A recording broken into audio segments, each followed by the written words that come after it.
Shalom Aleichem Bishem Hamasyah. Salam sejahtera untuk kita semua. Apa kabar Bapak Ibu Saudara-saudari sekalian? Semoga kita semua dalam keadaan baik saja ya. Pada kesempatan kali ini, kita akan membahas tentang keselamatan. Bagaimana konsep keselamatan dalam iman Kristen dibandingkan pandangan Islam yang menekankan keseimbangan antara amal dan rahmat Allah? Mengapa dalam iman Kristen, manusia dianggap membutuhkan penebusan, sementara interpretasi dalam Islam menekankan pertobatan langsung? Bagaimana iman Kristen dan Islam memahami konsep dosa, terutama dalam pemisahan manusia dari Allah? Mengapa penebusan dalam iman Kristen diwujudkan dalam pengorbanan Yesus di salib dibandingkan pendekatan langsung melalui rahmat-Nya? Apa makna teologis dari pernyataan Yesus di kayu salib sudah selesai dalam Yohanes 19 ayat 30 bagi konsep penghapusan dosa dalam iman Kristen? Bagaimana konsep darah sebagai simbol penebusan dosa dalam iman Kristen dibandingkan tradisi kurban dalam Islam? Bagaimana peran kebangkitan Kristus dalam memastikan keselamatan dibandingkan dengan pertobatan dalam Islam?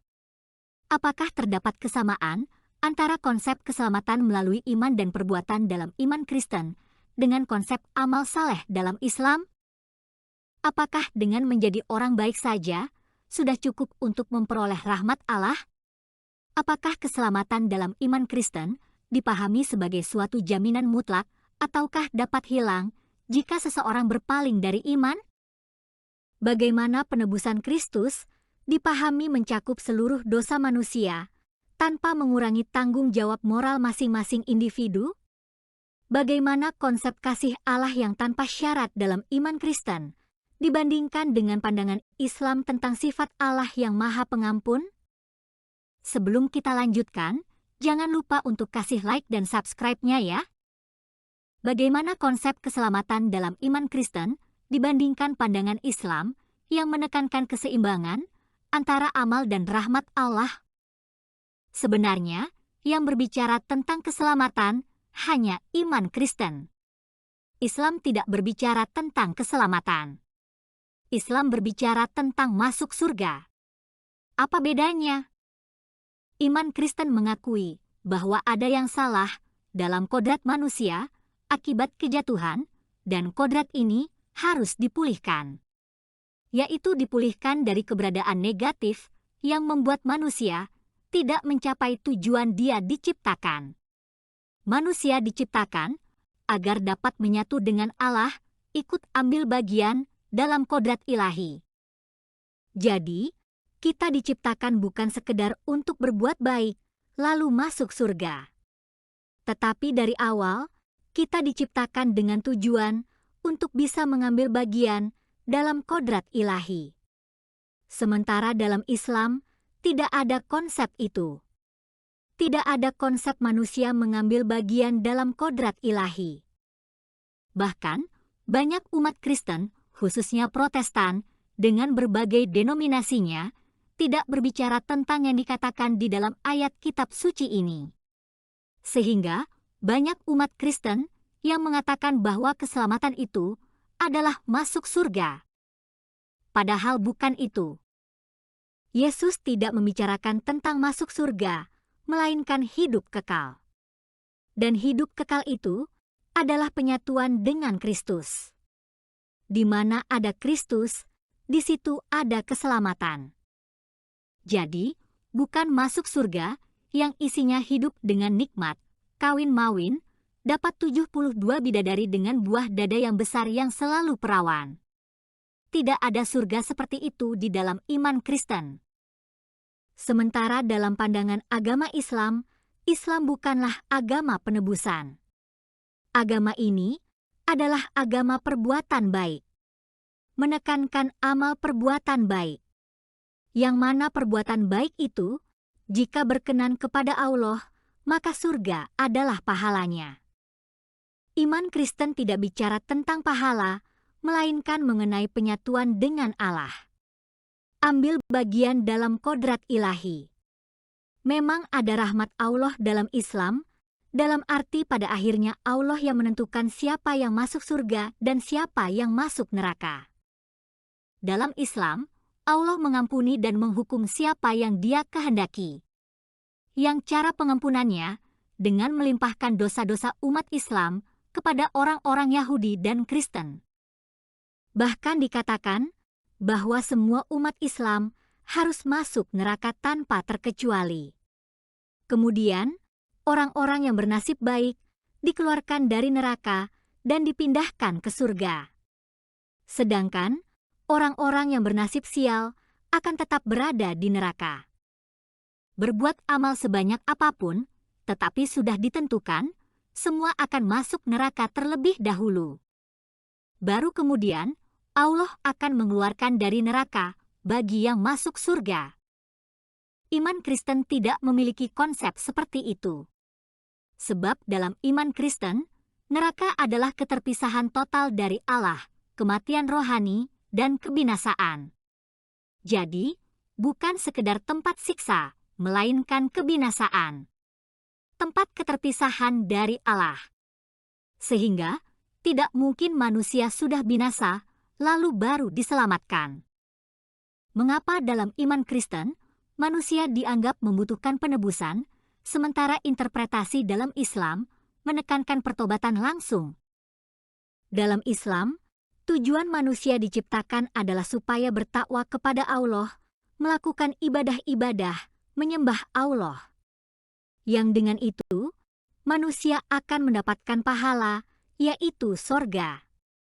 Dan surga itu digambarkan seperti di dunia ini, tetapi lebih indah. Ada kawin-mawin akan memperoleh 72 bidadari dan makanan yang enak-enak. Tetapi dalam iman Kristen tidak seperti itu. Di alam sana, ketika kita menyatu dengan Allah, tidak ada kawin-mawin. Hidup seperti malaikat itu menyatu dengan kemuliaan ilahi. Dan kita tidak makan minum karena tubuh kita nanti bukan tubuh jasmani yang membutuhkan makan dan minum. Di alam sana nanti, kita sudah mengenakan tubuh kebangkitan yang sudah dimuliakan, yang dialiri oleh energi ilahi. Itu yang menyebabkan hidup kebangkitan itu nanti. Jadi tidak butuh makanan. Lebih bersifat rohani. Dan yang menyebabkan itu adalah Roh Kudus yang berkuasa, yang menguasai secara total tubuh kebangkitan manusia. Kita perlu ditebus karena sesudah manusia diciptakan, mengalami kejatuhan dan kehilangan hidup ilahi. Dan manusia harus dilepaskan dari kematian rohani ini, yaitu kemelesetan kodrat itu. Sedangkan Islam tidak mengenal konsep itu.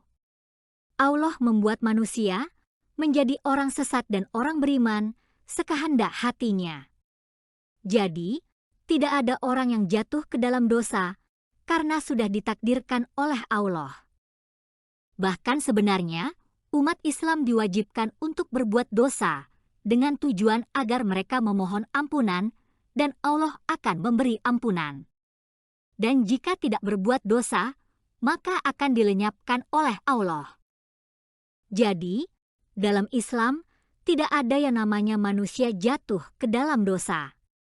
Karena semuanya itu sudah ditetapkan atau ditakdirkan oleh Allah, bahkan wajib untuk dilakukan. Tetapi juga diajarkan untuk berbuat baik, supaya mendapatkan pahala dan masuk surga setelah masuk neraka. Sementara, dalam iman Kristen, ada permasalahan dalam kodrat manusia akibat kejatuhan dalam dosa. Sehingga, manusia perlu dilepaskan dari keadaannya membelenggu manusia, dari ketidakmampuannya untuk berkenan kepada Allah, ketidakmampuannya untuk memiliki hidupnya Allah, dan ketidakmampuannya untuk menyatu dengan Allah. Bagaimana iman Kristen dan Islam memahami konsep dosa, terutama dalam pemisahan manusia dari Allah? Dosa, dalam bahasa Yunaninya adalah hamartia, yang adalah suatu istilah yang pada saat perjanjian baru dituliskan, digunakan dalam olahraga memanah. Hamartia yaitu ketika anak panah melenceng dari target. Dosa, di dalam iman Kristen, adalah kemelencengan dari sasaran. Sementara dalam Islam, dosa adalah pelanggaran hukum-hukum Allah yang di dalam kodrat manusia sendiri tidak ada kemelencengan apa-apa. Kemelencengan yang bagaimana yang dimaksud? Pada waktu manusia diciptakan menurut gambar dan rupa Allah. Manusia diciptakan menurut gambar Allah artinya, manusia memiliki refleksi sifat-sifat Allah di dalam dirinya. Kalau Allah itu kasih, manusia bisa mengasihi kalau dia mau. Kalau Allah itu bersifat adil, manusia bisa berbuat adil kalau dia mau. Berarti, ada sifat-sifat yang dimiliki Allah secara relatif diam di dalam diri manusia. Sehingga manusia mempunyai sifat-sifat moral, sifat-sifat akhlak yang mencerminkan sifat Allah. Di samping itu, karena Allah itu kekal, manusia diciptakan bukan untuk mati sejak semula. Manusia diciptakan untuk hidup abadi. Tujuannya apa? Dari gambar yang merupakan refleksi tadi, jika manusia menghidupi sifat moralnya melalui ketaatan, dia bisa meningkat menuju keadaan permanen, yaitu untuk menjadi rupa Allah. Itulah makna manusia diciptakan menurut gambar Allah, yaitu mempunyai kemampuan moral, mempunyai kemampuan untuk taat, ditetapkan untuk abadi. Tujuannya untuk menjadi permanen, ambil bagian dalam rupa Allah, ambil bagian dalam kodrat ilahi. Dalam perjalanan dari gambar menuju rupa, manusia akan naik derajatnya. Dan untuk itu, perlu ada ujian. Ujiannya adalah ujian ketaatan. Kalau manusia tidak makan buah yang dilarang itu, maka tidak akan pernah mati. Kematian itu bukan ketetapan dari semula oleh Allah.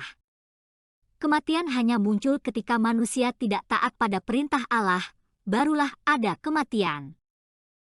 Pada waktu itu, manusia melanggar perintah Allah. Akibatnya, benih kematian masuk ke dalam diri manusia. Sehingga, manusia harus kembali kepada dari mana dia berasal. Jadi, efek dari kejatuhan ini, manusia mempunyai benih kematian, kehilangan hidup ilahi, atau terasing dari kehidupan Allah. Karena manusia terasing dari kehidupan Allah, akibat pelanggarannya itu, maka manusia mengalami kematian. Namun, pada awalnya, bukan fisiknya yang mati, tetapi rohnya. Roh manusia terputus atau terasing dari kehidupan ilahi. Sekarang manusia melenceng dari sasaran yang tadinya ditetapkan untuk hidup abadi dan hidup kekal, kehilangan hidup abadi itu, dan berada di bawah kematian. Karena yang menyebabkan manusia memberontak adalah tipuan dari iblis, dan manusia mendengarkan iblis, maka manusia berada di bawah kuasa iblis. Sehingga dunia ini dipenuhi dengan kejahatan, sebagai akibat dunia sudah dikuasai iblis.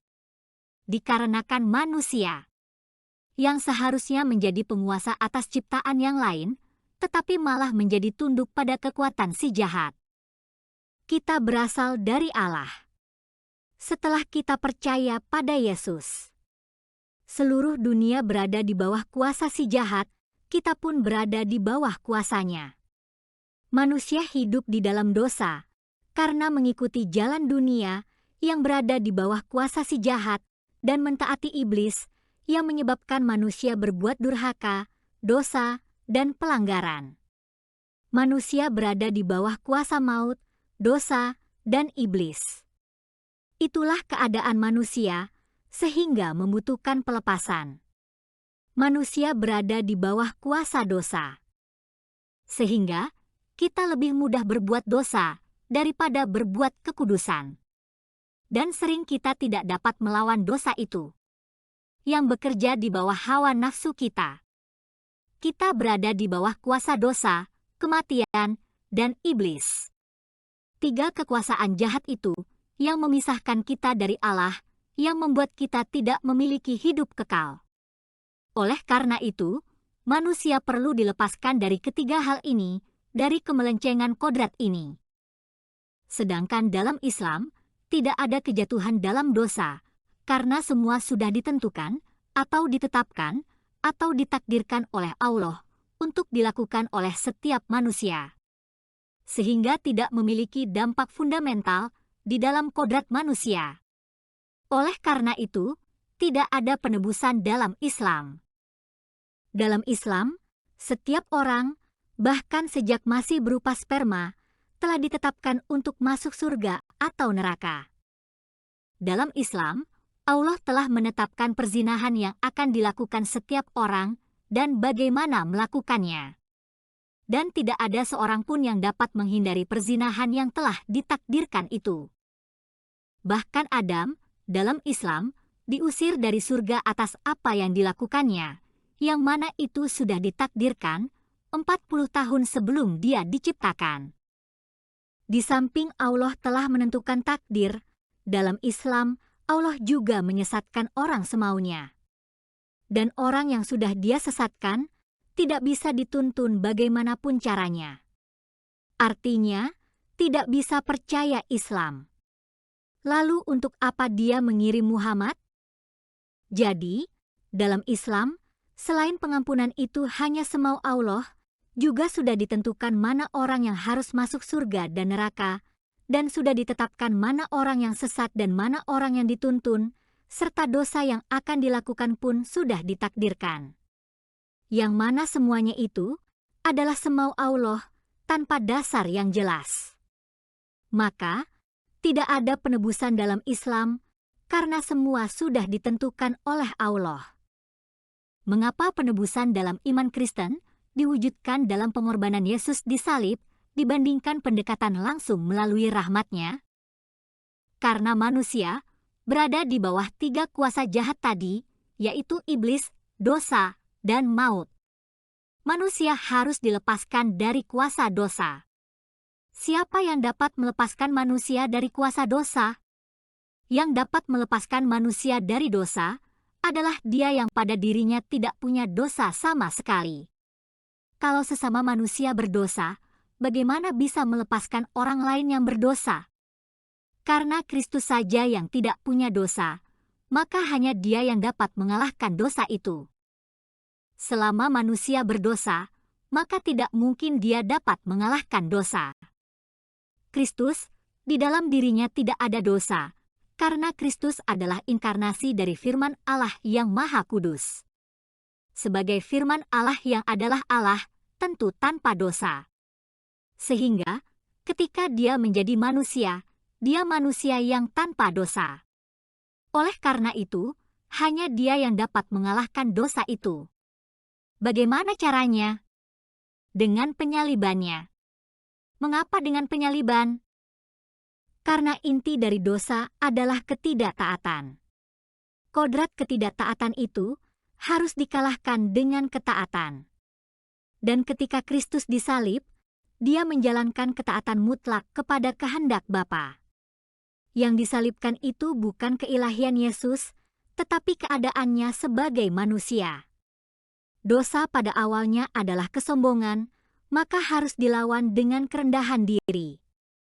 Matinya di atas salib adalah wujud ketaatan. Dan tubuh Kristus yang digunakan untuk taat itu, akhirnya mengalahkan kodrat ketidaktaatan yang ada pada diri manusia. Dengan demikian, melalui penyalibannya, dosa dikalahkan oleh Kristus. Ketidaktaatan Adam di Taman Eden mengakibatkan semua orang menjadi orang berdosa. Ketaatan Yesus di atas salib membuat semua orang menjadi orang benar. Berarti melalui penyaliban Kristus, yang adalah wujud ketaatan mutlaknya, maka ketidaktaatan Adam telah dikalahkan. Sehingga dosa telah dikalahkan. Sehingga manusia telah dilepaskan, ditebus, dari kuasa dosa yang tadinya telah membelenggunya. Manusia di bawah kuasa iblis. Siapa yang dapat mengalahkan iblis? Yaitu Dia yang memiliki kuasa lebih tinggi daripada iblis. Siapa itu? Yaitu Allah sendiri. Allah sendiri yang menciptakan iblis melalui firman-Nya. Maka firman ini lebih berkuasa daripada iblis. Kristus adalah representasi Allah yang paling mulia, asal-usul dari segala ciptaan, karena Allah menciptakan segala sesuatu melalui firman-Nya, dunia dan alam roh. Oleh karena itu, yang dapat mengalahkan iblis harus firman itu juga. Caranya bagaimana? Dengan firman menjadi manusia supaya memiliki tubuh, supaya bisa mati. Dan dengan kematiannya, dia masuk ke alam maut dan mengalahkan penguasa alam maut, yaitu iblis. Karena manusia adalah darah dan daging, maka firman Allah itu juga menjadi darah dan daging, dan secara total menjadi manusia sejati. Supaya oleh kematiannya, Kristus memusnahkan iblis.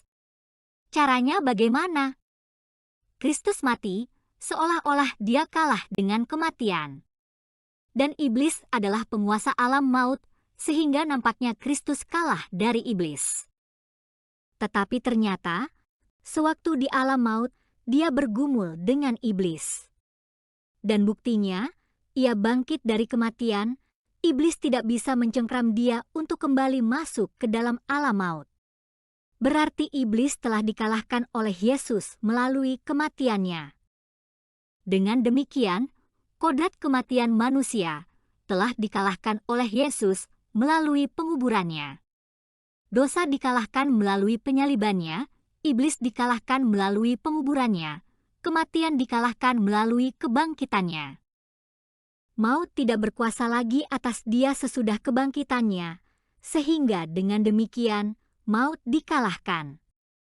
Jadi, hal-hal yang membuat melencengnya manusia, yaitu dosa, iblis, dan maut, telah dikalahkan oleh Yesus Kristus melalui penyalibannya yang mengalahkan dosa, melalui penguburannya yang mengalahkan iblis, melalui kebangkitannya yang mengalahkan maut. Karena dia adalah firman Allah itu sendiri. Apa makna teologis dari pernyataan Yesus di kayu salib sudah selesai dalam Yohanes 19 ayat 30 bagi konsep penghapusan dosa menurut kekristenan? Yesus berkata bahwa ia datang untuk menyelesaikan pekerjaan yang ditugaskan oleh Bapanya untuk dilakukan. Yesus juga berkata bahwa ia telah mempermuliakan Bapanya dengan jalan menyelesaikan pekerjaan yang diberikan Bapanya. Kapan pekerjaan itu selesai? Dan pekerjaan apa itu? Yaitu pekerjaan penebusan manusia yang selesai ketika dia disalib. Mengapa dia mengatakan sudah selesai? Karena pekerjaan yang dia terima dari Bapa sudah selesai. Dan sebentar lagi dia akan bangkit dan kembali pulang kepada Bapa. Sudah selesai pekerjaannya untuk melepaskan kodrat manusia dari kemelencengan kodrat tadi. Setelah ia selesai melakukan penyucian manusia dari dosa, yang artinya mengadakan penebusan atas kodrat manusia, ia bangkit dan duduk di sebelah kanan Allah. Dengan demikian dia mengatakan, sudah selesai. Karena dia telah selesai menyingkirkan 3 hal yang membelenggu manusia, yaitu dosa melalui penyalibannya, iblis melalui penguburannya, dan maut melalui kebangkitannya. Yang dihapuskan terlebih dahulu adalah kuasa dosa dalam diri manusia. Tetapi bukan berarti, karena Yesus sudah mati karena menebus manusia dari dosa, maka kita bebas berbuat dosa. Kita dilepaskan dari dosa, supaya bebas untuk tidak berbuat dosa. Bukan supaya bebas berbuat dosa, seperti yang sering dikatakan oleh orang-orang di luar Kristen, khususnya Islam, yang mengejek umat Kristen dengan menuduh bahwa umat Kristen bebas berbuat dosa karena dosanya sudah ditebus.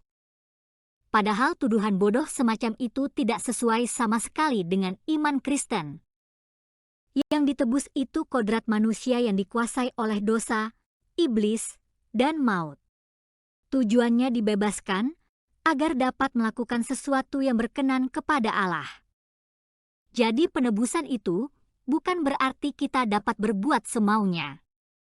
Penebusan adalah kodrat manusia dilepaskan dari kekuatan jahat yang membuat kita selalu berbuat dosa, agar kita bebas berbuat kebenaran yang sesuai dengan kehendak Allah. Bagaimana konsep darah sebagai simbol penebusan dosa dalam iman Kristen dibandingkan dengan tradisi kurban dalam Islam? Latar belakang teologi tentang darah berasal dari Perjanjian Lama, terutama imamat, di mana semua upacara Israel berdasarkan korban. Sebagai contoh, dalam imamat 1-7 ada 5 macam korban. Dalam imamat 16 ada korban hari raya pendamaian. Dalam Keluaran 12-13 ada korban hari raya Paskah. Tidak ada upacara Israel yang tanpa disertai korban dan pencurahan darah. Mengapa begitu? Orang Israel tidak boleh makan darah apapun karena nyawa makhluk ada di dalam darahnya. Dan darah dipersembahkan di atas mezbah untuk mengadakan pendamaian. Darah ditetapkan oleh Allah untuk menjadi korban di atas mezbah bagi penebusan dosa. Bagaimana konsepnya? Darah digunakan sebagai penebusan dosa. Allah mempunyai sifat kasih dan adil. Sifat kasih menghendaki dosa sebesar gunung harus diampuni.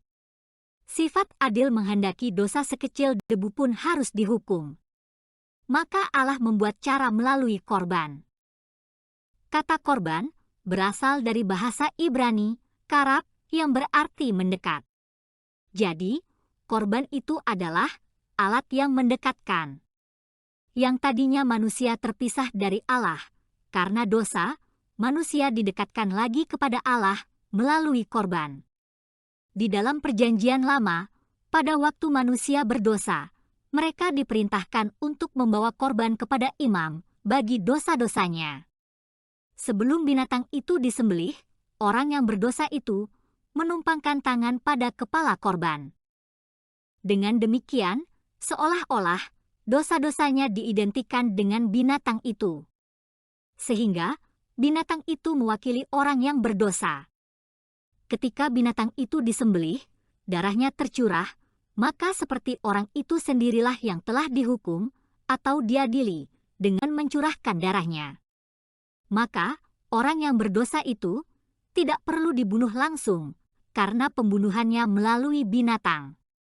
Karena ingat kembali, di dalam kitab Keluaran, orang yang berbuat dosa pasti dihukum mati. Itulah cara Allah menjembatani kedua sifatnya itu. Melalui korban, manusia menerima pengampunan tanpa ada lagi ancaman hukuman akibat dosa. Korban-korban itu akhirnya digenapi oleh Yesus dengan Dia mati di atas salib.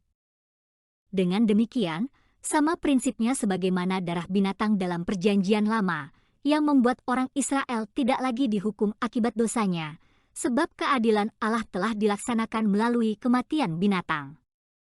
Demikianlah dengan kematian Yesus, maka Dia telah menjadi korban bagi kita, supaya kita dekat dengan Allah.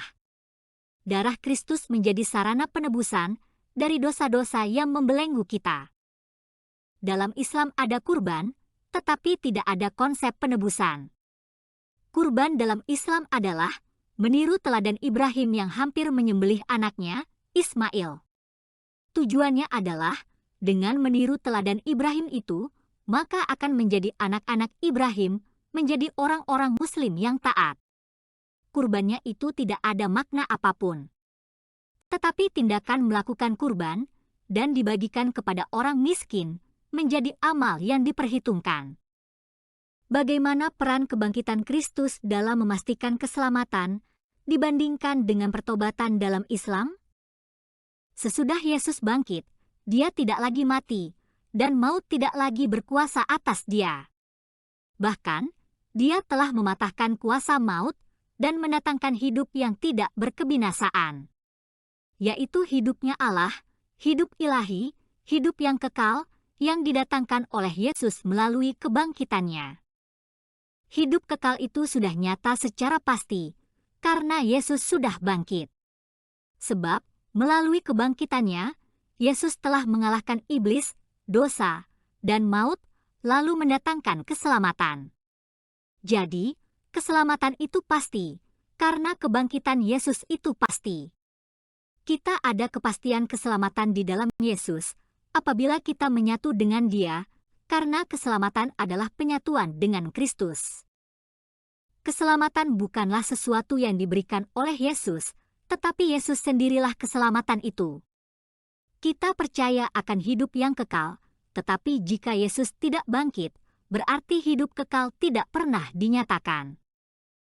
Tetapi Kristus bangkit, maka kita percaya akan kebangkitan dan hidup yang kekal.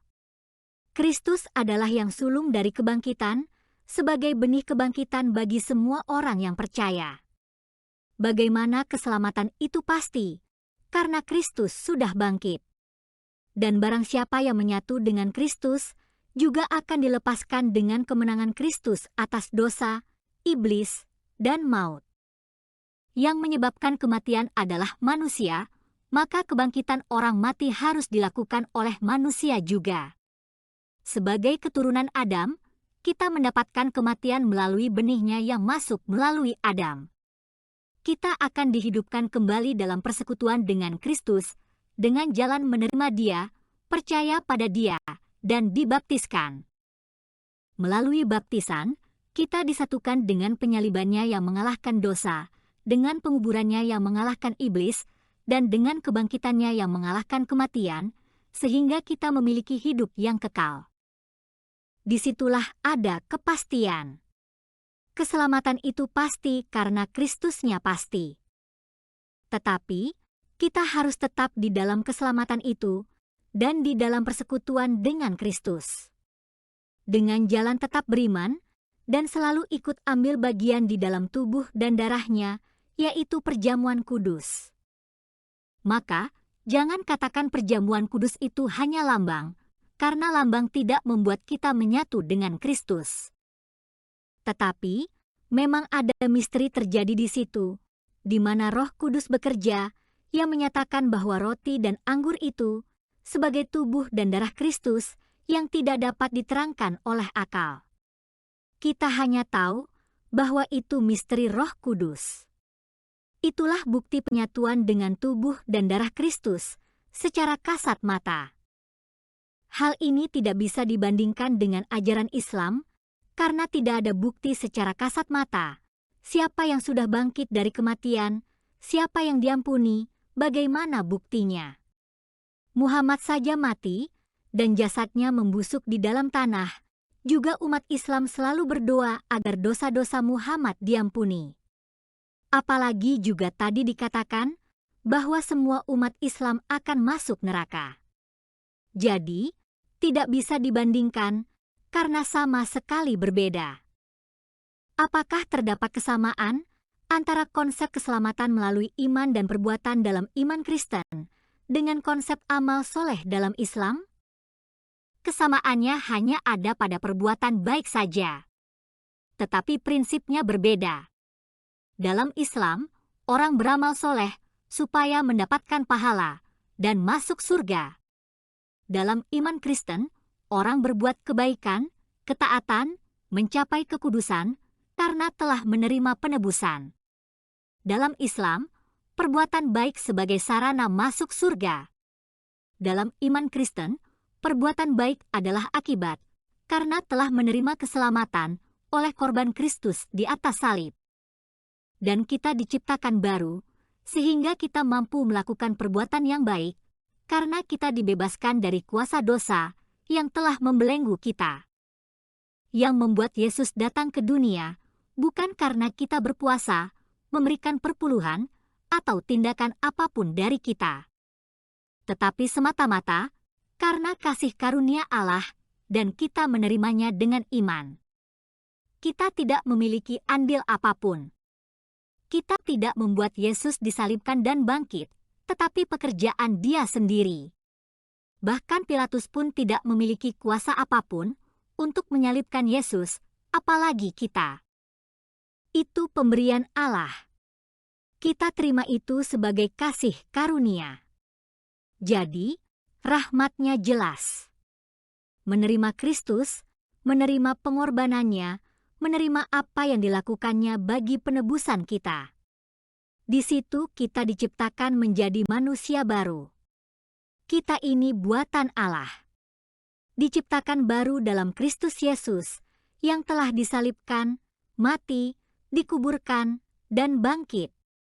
Kita diciptakan menjadi ciptaan yang baru, yang terjadinya dimulai melalui baptisan. Baptisan itu adalah awal di mana kita diberi kekuatan itu. Kita diberi benih ilahi supaya bertumbuh.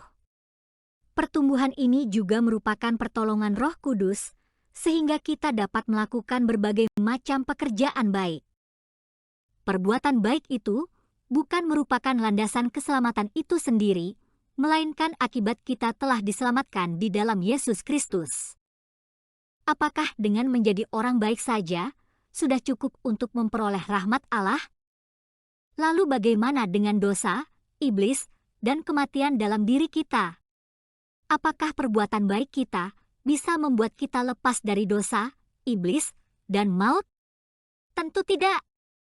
Oleh karena itu, dalam iman Kristen, perbuatan baik adalah buah dari penebusan, buah dari karunia keselamatan. Bukan syarat atau sarana meraih keselamatan. Apakah keselamatan dalam iman Kristen dipahami sebagai suatu jaminan mutlak ataukah dapat hilang jika seseorang berpaling dari iman? Orang yang pernah beriman, namun dia murtad, tidak mungkin dibaharui. Keselamatan itu sendiri tidak bisa hilang, karena Kristuslah keselamatan itu, tetapi kita yang menghilang dari keselamatan itu. Karena kita mempunyai kehendak bebas untuk taat. Asalkan kita tetap di dalam Yesus, keselamatan itu mutlak.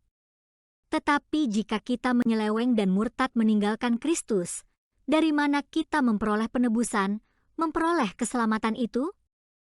Bagaimana penebusan Kristus dipahami sebagai mencakup seluruh dosa manusia, tanpa mengurangi tanggung jawab moral masing-masing individu?